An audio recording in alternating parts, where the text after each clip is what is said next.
When it comes to physical copies, I try to get them whenever I can. In the world of PC gaming, physical copies are already very hard to find, and have been for a long time now compared to their console counterparts, where most things are still easy to get your hands on. So when I do see a PC game with a physical release, I try to jump on it if possible. I mean, not if I don't like the game obviously, but in this case I do. It's Nekopara Volume 4. I guess this is considered a limited edition, though I guess it's technically just a physical release. But it's got LE-like stuff, so who cares?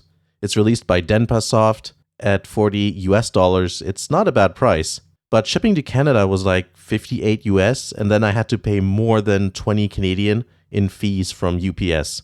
Kind of hard to recommend at that point if you're Canadian. Plus it also took forever to ship, but I'll talk about that later since I want to show you the goods first. Afterwards, I'll talk about my ordering experience. Here's all the stuff. No box, unfortunately. Maybe I got the digital download box. Yeah, it's not exactly the best trend ever with limited editions when they don't, have something that houses all the items.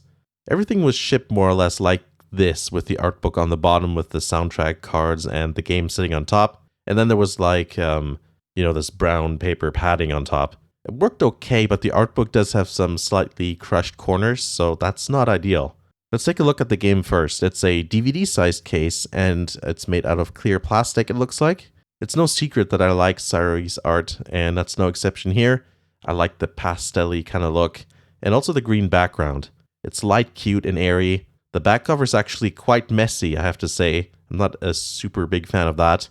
The dotted background that's supposed to simulate when you look at print media up close ends up looking cluttered. Despite the stroke on the font doing its best, the text kind of merges a bit too much with the background. There's a lot going on, and it took me a while to realize that there's also a lot going on in the screenshots. The bottom shows you the minimum requirements. DirectX 9.0C. I wouldn't have been surprised to see Windows XP listed there as well. At least 1080p is a supported resolution, unlike a lot of VNs, which still stick to 4x3 for some reason.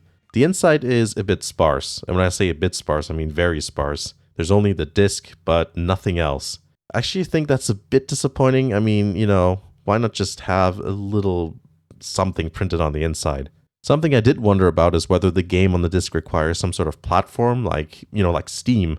It doesn't say Steam is required, so yeah, maybe it's old school, like before Steam, where you just had to keep the disc in while playing it or something. But I'll tell you about that more after the unboxing. Let's just keep going for now. Next up is the soundtrack. A whopping 4 tracks, wow. Technically 2 though, with the last 2 being instrumentals. The design looks quite good. All the girls are wearing some sort of Santa outfit.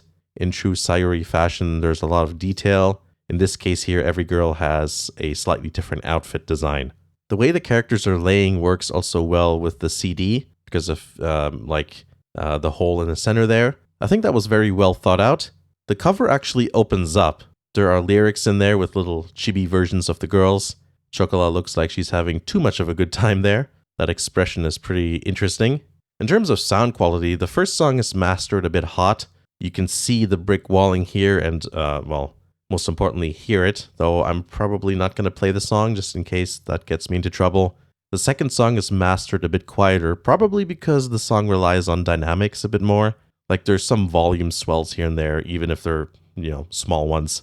It's certainly easier to differentiate between the sounds and the instruments on the second song compared to the first song, which is quite a bit more squashed. I think they used quite a few loudness techniques, like they do with a lot of theme songs and stuff. So yeah, overall not ideal. You have to do better. I'll never stop talking about this kind of stuff when it comes to mastering. Next up is the postcard, or other postcards, but since it doesn't have a place for the stamps and address or anything, I think they're more like illustration cards, to be honest. There's 3 of them overall. The finish is matte and the paper is very thick.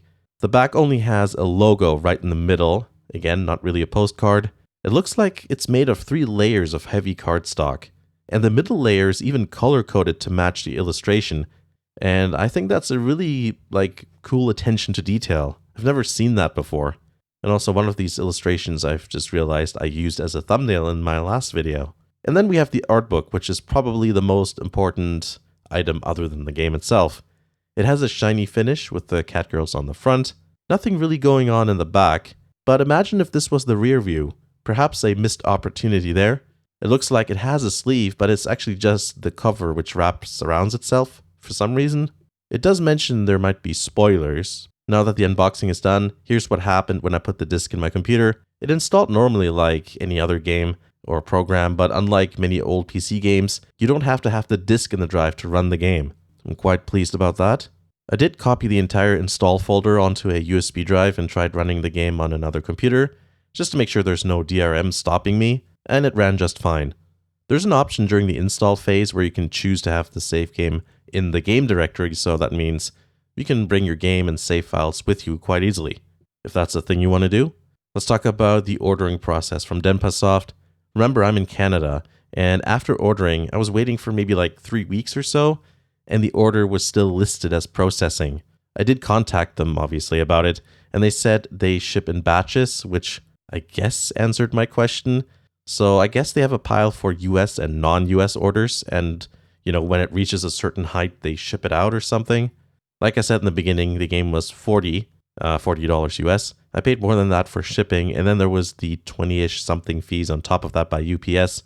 Now, I'm not sure if that's the norm when it comes to buying stuff from Denpasoft if you're in Canada. If other Canadians have any experience, please let me know in the comments. I'd love to hear how it went for you. But yeah, that's the limited edition, or at least the physical edition of Nekopara Volume 4. Overall, pretty good, fairly high quality, and the art book is excellent, though you might not want to have it laying around in the open if you have people over, or do in order to reconfirm your superiority. Remember, there's a second channel to subscribe to. There's also a Patreon page if you want to watch the videos early, or support the channel, or have your name up on the end screen here. Everything is in the description, or take a look in the cards on the top right. There's probably some stuff there too. Thanks for watching, and I'll see you again in the next video.